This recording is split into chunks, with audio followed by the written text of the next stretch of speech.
the purpose of a yajna gradually unfolding in diverse ways, where every mantra, every aspect has such deep meaning. We saw the health dimension of how even a bhasma is the greatest, most potent medicine, and that has been made accessible to everybody, irrespective of any differentiation. Especially like economic. No economic differentiation also. Everyone has access to bhasma prasada. Everyone. But when we don't understand this knowledge, then we will think it's discrimination. No. The core dimensions have to be understood. Nature-based living, Pancha Mahabhuta, filled with prana shakti. The cellular processes,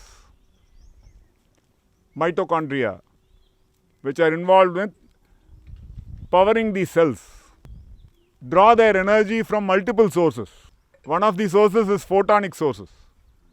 Agni is a source of prana. Sun or Chandra, source of prana. And different grades of prana, different frequencies. It's multi-frequency. While a yajna ensures appropriate mechanisms for benefit to be transferred to everybody. Similarly, we live on Mother Earth. We walk on soil, not just on tiled flooring or pavements or tar roads. This is a source of electronic prana.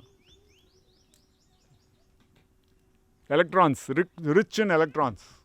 Mother Earth is rich in electrons. And that also charges the mitochondrial process, cellular process. Only partially our prana comes from food. But now, since we are cut off from nature, we have reduced our activities. And we think that is sophisticated, that is great. And hence, we are trying to reap as much as possible from food itself. But it's not working. And hence, all the focus on food for health. Otherwise, food is just a small part. There are other sources of prana, Pancha Mahabhuta. Everything is a source of prana.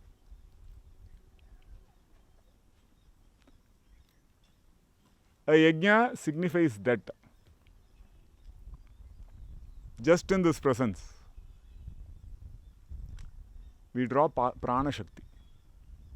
So we see even advanced knowledge of space sciences, such things become possible.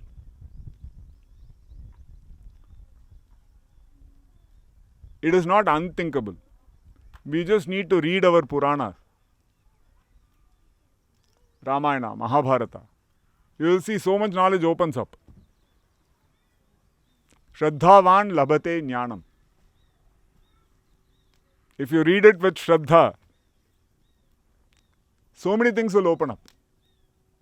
Then you will have thirst for knowledge, for various kinds of sciences, engineering sciences, health sciences, material sciences also. All kinds of vidya you will have interest in. Why? Because you see the possibility and you see you have inspiration. So a Daiva Yajna has benefit to offer along multiple dimensions. If you take social dimensions, everyone benefits from participating in a yajna.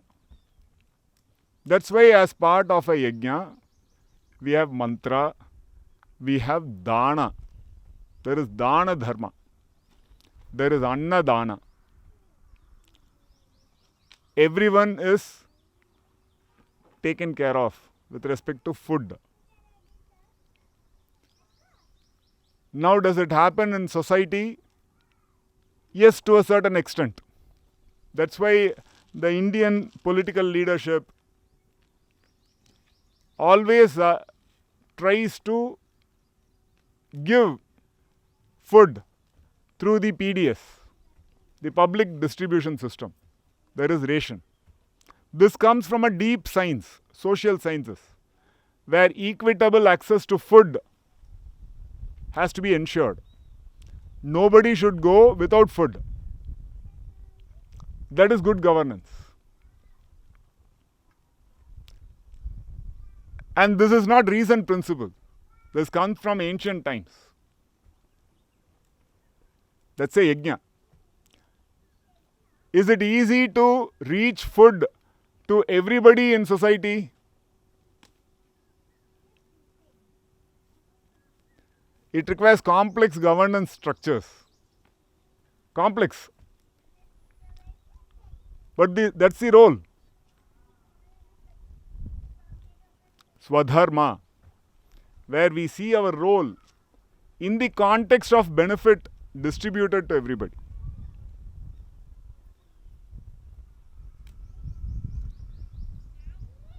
Not everyone can do everything. That's why everyone has to come together.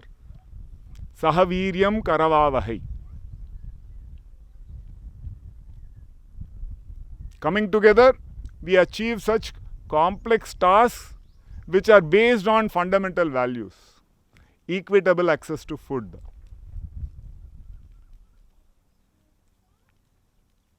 Equitable access to health.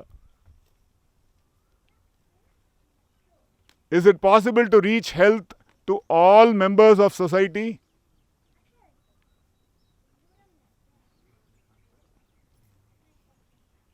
Now we will ask through what means. Because the only means we think is of in one direction. Hospitals and so on. No, equitable access means the knowledge of that. Knowledge as to how to live healthy. Our rishis have done it. Each of our home cooking is based on this masala dabba. Anjarai petti, in Tamil we call. What components are there in the masala dabba? Jeera, methi, turmeric, mustard. So what does mustard do? So it makes it tasty. That is true. But there is deeper principle. That's the principle of the Ayurveda. Yeah, it heats. It increases Ushna. It increases Pitta. What does methi do? It cools. What does jeera do? It aids in digestion. So that's why each of those components is directly linked to state of health. And each household uses this. Is it dependent on economic status? The same jeera is used. Same pepper. Same mustard. Same turmeric. So health is made available to everybody. Just by a few food combinations. If your system heats up, then a knowledgeable person will include more methi, reduce mustard. If there is kapha, congestion in the system, a little more pepper. With that, practical family health is solved. But this is to do with knowledge. If that knowledge were not there, then we are stuck with the tongue. So what does the masala dabba do? What is the use of masala? More taste. That means more masala. Make it anala kara sarama, inno. Put more.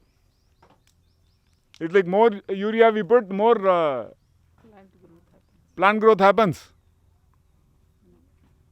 There is law of diminishing returns. So there is a science to the usage. That is Ayurveda. So knowledge that helps equitable access to health, irrespective of economic status. equitable access to food, irrespective of economic status. And these are social sciences. Without such social sciences, how will we provide equitable access to every member of society? Not possible. Or we will just accept it blindly, saying some need to be poor. What to do? Some are poor. It is their fate. That is not a knowledgeable comment. So when we see a yajna, it includes all of these sciences. These sciences guide the process of the yajna.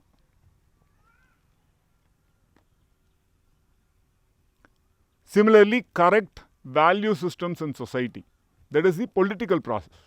The political process, the political sciences are to establish the right value systems in society. How should the society be governed? Along what value systems? Even now you can see. Along what value systems should the society be governed? That's the political process. So that is also a science. So the yajna is a means of establishing the right value systems in society. Equitable access to economic prosperity in society. Equitable access to health in society. Equitable access to food.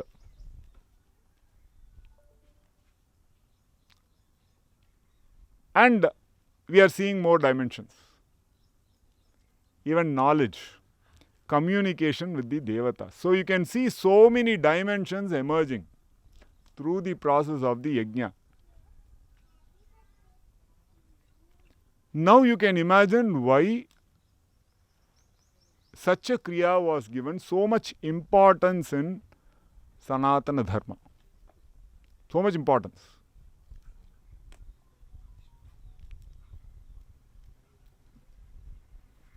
If this is not recognized,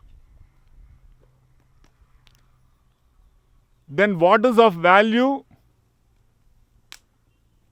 is not perceived. And when we don't see value behind a value, the value is lost. We should be able to perceive the value of any activity.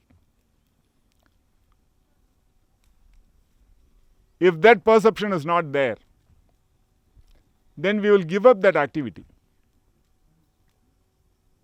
A summer vacation, we perceive value to traveling to different vacation spots. And hence we plan to engage in such an activity. Because it has entertainment value. We go to a job, even with lot of shrama, because there is economic value to it.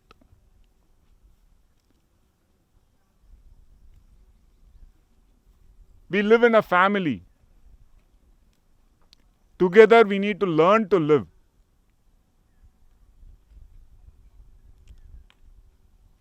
Because there is deeper value to it, social value, dharma to it. Like that, a yajna combines all of these value systems.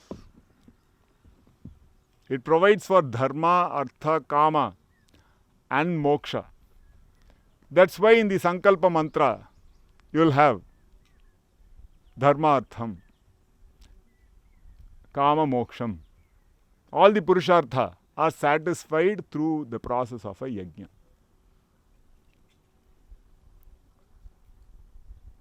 And this is not easy to achieve. Not through all activities are all of these purusharthas satisfied. Not easy to achieve.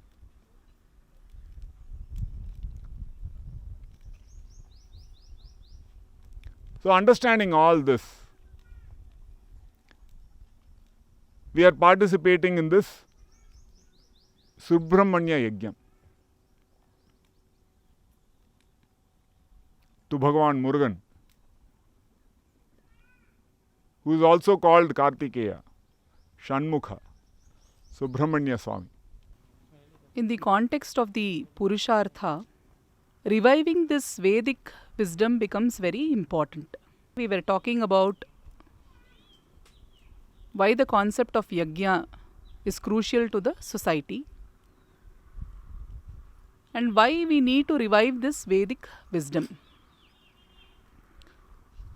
Because with the modern urbanization, globalization process, we all feel disconnected from the roots.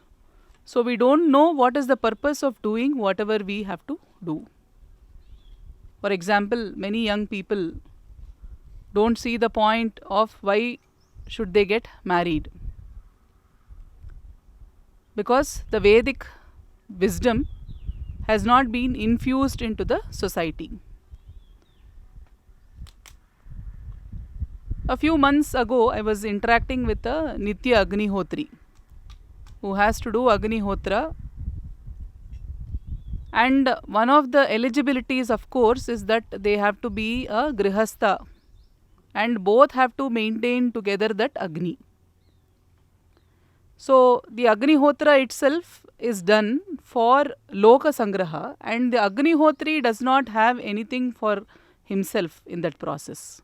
Of course, they will get benefited, but they will be leading a simple life with a lot of rules and regulations and guidelines and restrictions, mainly for the benefit of the society, so that the place where they are doing Agnihotra and the larger region is free from drought, free from food scarcity, free from theft and anti-social elements and all of that. So their daily prayer and upasana will be in terms of that the society should be free from this. That is their only work, and of course the communication with the Devadas for the revelatory knowledge.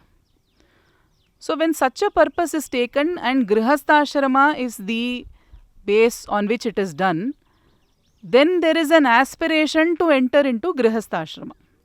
So tomorrow if I say, in order to get a job, you have to be married. All the youngsters you will see standing in the queue or getting into the matrimony sites or finding their own partners or whatever it is. Because whatever the society is aspiring towards, for that I set a qualification accordingly. So if I say that the qualification in order to do Loka Sangraha through the Agnihotra process is the Grihastha Ashrama, then everybody finds a meaning. Why? Because the entering a Grihastha Ashrama is not just about splitting the expenses or living in the same place or cooking one's own food. It is not just about that. It is about being together, being as a family, including the larger family, including the larger society, and working towards the higher goal of Dharma Rakshana. So when that purpose has not been infused into the society, many people don't see the purpose of taking up any activity which is aligned with the Vedic vision.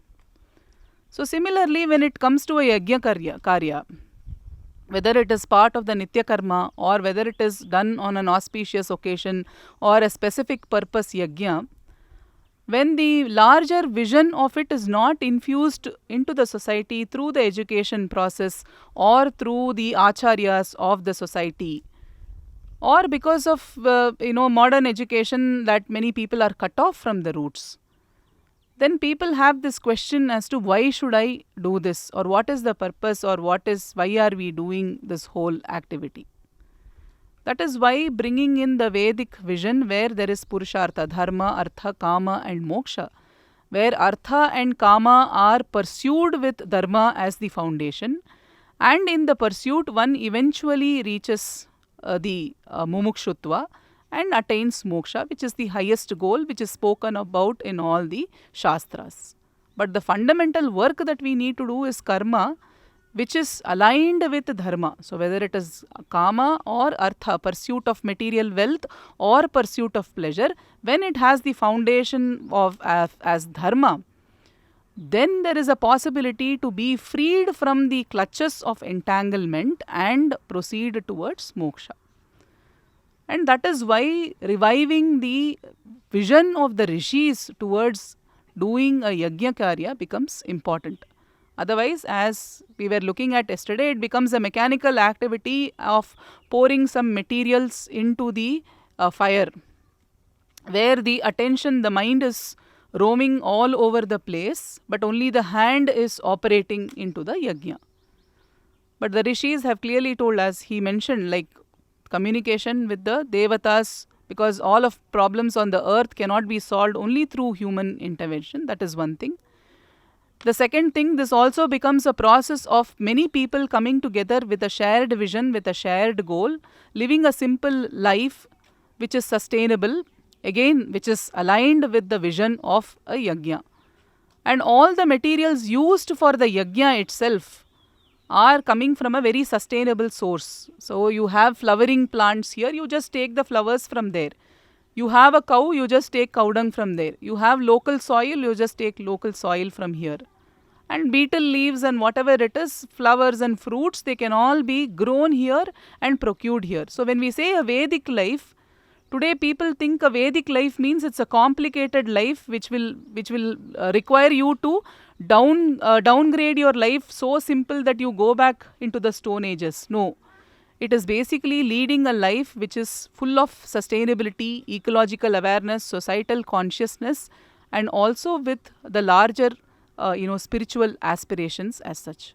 So that way, a yajna karya becomes important, and reviving the vision of the Rishi Parampara becomes important, and only then we will understand the purpose of leading a life as a brahmachari, as a vidyarthi, as a grihastha, supporting the society, as a vanaprasthi who has done considerable amount of karma in the society, but now would like to invest on the next stage of life. One prepares in the stage of vanaprastha. But in today's system, we do see in the vanaprastha stage, people don't find the point of going and reading the scriptures. They still want to earn money. They still want to have a name for themselves. They still block the way of youngsters coming into the forefront. But then the vanaprastha life is a preparation for the higher stages of life, which is of course the next stage, which is the sannyasa, where you are not bound by the purushartha of the society. You are free from whatever karma that you have been doing till now, whatever activity you have been doing till now. And there is a possibility to seek that moksha and work towards that through sadhana, through japa, or just living a liberated life. You are not bound by any questions or anything till what you were doing as a grahastha. So understanding this ashrama dharma, the different stages of life, and understanding the larger purpose of yajna has become very important in these times. Why is it important to sustain dharma or give dharma the primary importance? Because there's a story in Ramayana. The story goes like this. Rama goes off to the forest. He goes to his mother, Kaikeyi, for her blessing. And Kaikeyi tells her, one of the verses, many things she tells him, but one of the things she tells him is, the very dharma that you protect will protect you. The priority that you give to dharma will give you the ability to sustain, and this dharma itself will protect you. So dharma is not some abstract ideology or some religious connotation or some teaching that we got from a book. No, dharma is a living process that includes all of us. Plants, animals, the earth, the universe, the stars, the planets, all inclusive. Dharma is a living process. Like this earth is not some planet floating around in space. It's a living organism. In this living organism, Dharma plays the part in finding balance in this living organism. It is a process that supports and balances everything that goes wrong. There's always this right and wrong process, positive and negative, and a balance that comes in between this so-called positive and negative. So that is why in the Yajna Kunda, especially when we come to what we call a Purushartha system of Yajna, there are many types of Yajna Kundas, but for the Purushartha Yajna Kunda, the Yajna Kunda is made square. There's a reason for this. It represents Dharma. It represents support. It represents sustainability. It represents base and stability. The stabilization of life in all its format. This is Dharma. And as long as you uphold Dharma, Dharma will protect you. If you neglect Dharma, then you become adharmic, you fall from what we call grace, and then life becomes a very big punishment and a confusing matter. Because of this fall from Dharma, we've all become confused. There is a lot of war, there's a lot of conflict, because outer conflict starts with inner conflict. When the inside is not in balance, we look for conflict outside. Now, the inside balance is very important. The inner balance, if it is well aligned, then there is no reason for outer conflict. Outer conflict is created from inner imbalance. Then there is a psychosis of fear that is created because of this imbalance. So this morning we were doing pranayama, regulation of your prana, the right alignment of your prana and your energy centers. By Pavan Mukta. Pavan Mukta means freeing your prana so that it flows freely in all the right direction. So you will notice we will do each asana is balanced by the second asana. The second asana is balanced by the third asana. This balancing act is what life is all about. And Dharma is the process which helps you attain this balanced way of life. So that is why it is so important. You can have karma, you can have artha, but this will create imbalance in your life if Dharma is not put in the right place, given the priority that it deserves. So we equate in this tradition, and this is not just a Hindu Dharma tradition. This was the tradition, this was the teaching of this land. Hinduism, religion all came later. Prior to Hinduism, there was already Dharma.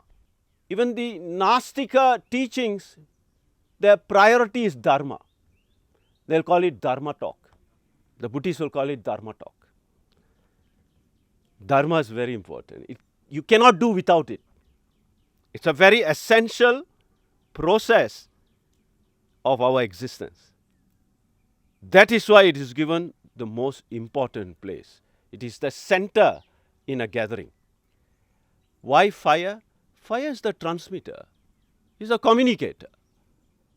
He is the one. It is the one, that's the force that takes you from one stage to the next stage. The transformative effect. You want to turn water into ice, you have to remove some heat. We call it compression. If you want to turn ice into water, you have to add heat.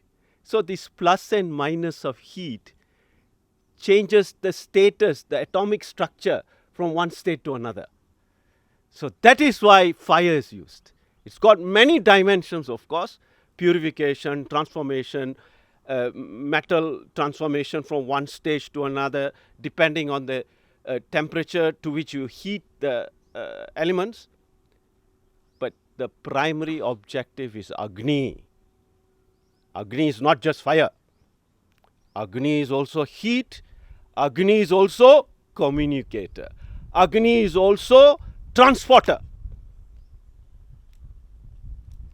At one stage in the human evolution process, we'll be able to achieve what is known in the Western science as teleportation. We have a different term for it in the Siddha tradition. We call it prakaya pravesha. Moving from one physical form to another. This is very basic science in the Siddha tradition. Because whether you realize it or not, we do it all the time. We call it rebirth and reincarnation. It's an automatic process. Some people, it's sad that some of us have to die to experience it, but it is an automatic process. Even now we are transforming from one physical state to another.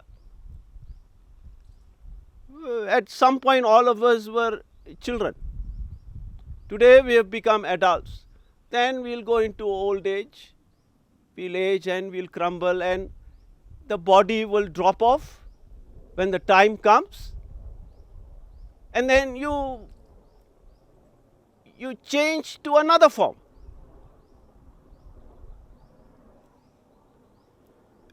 So it tells you that this transformation process is natural. So with the right type of education, which allows, supports and sustains this transformation process, is what we should give priority to. That is our dharma. As a human species, the primary objective is to establish dharma. Animals cannot do this. Animals will support you. Nature will support you. But you are given the faculty, buddhi, this faculty. All our teachings will prioritize buddhi, developing the buddhi. Baudeya it's called. Supreme awareness. That's the actual definition of buddhi, baudeya. Supreme awareness. Awareness of the highest order. For that, the lower faculties of existence will sacrifice itself to attain this higher order. This is a natural process. And dharma is a natural process. Whether you agree with it or you don't agree with it, dharma will fix you. It's got that power to do so. It will fix you. It will put you in the right channel. It will fix you up. It will say, this is where you have to be. You can try and fight it. It will bring you back. That's its job. That's its nature. That is its swadharma. So like this, all of us have a swadharma. Swadharma, in a simple language, is the gift that divine has given each one of you, a gift. Your swadharma, your talent, your ability, your primary contribution. Our job is to cultivate the intellect within us to acquire and realize this gift. And when you have discovered this gift, this becomes your purpose in life. This is your purpose, to discover this supreme gift that each one of you have, your swadharma. Some may be a musician, some has a swadharma to sing, some has a swadharma to transmit knowledge, some has swadharma to heal, some has swadharma to produce beautiful things, artist.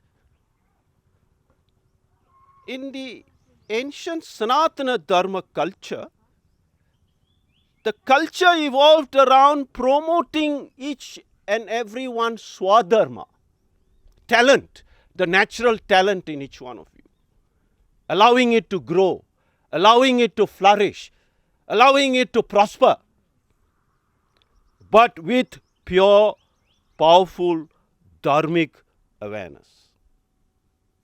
Only then there is alignment. Only then there is balance.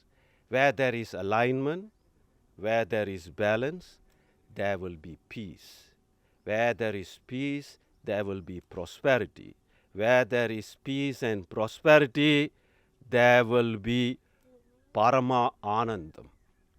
That is the goal of human existence, to attain, establish, and then share this Param Ananda.